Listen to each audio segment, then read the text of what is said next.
சூப்பரான அப்பளக்குழம்பு ரெசிபி செய்யலாம் வாங்க. 5 அப்பளத்தை வந்து எண்ணெயில் ஃபஸ்ட்டு பொரிச்சு எடுத்துக்கோங்க. நான்ஸ்டிக்கில் கொஞ்சமாக வந்து எண்ணெய் சேர்த்துக்கோங்க.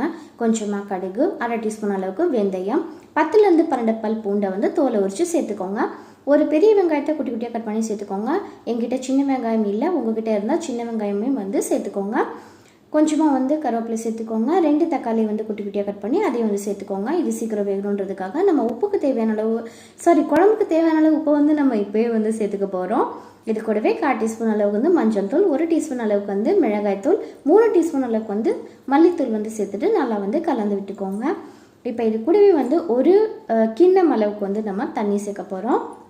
1 கப் அளவு தண்ணி சேர்த்ததுக்கு அப்புறமேட்டு நம்ம ஒரு எலுமிச்சம்பழ அளவு புளி இருக்கு இல்லையா, அதை வந்து தண்ணியில் கரைச்சிட்டு அதையும் வந்து நம்ம சேர்த்துக்க போகிறோம். 2லேருந்து 3 நிமிஷம் மூடி போட்டு நல்லா வந்து கொதிக்க விட்டுக்கோங்க.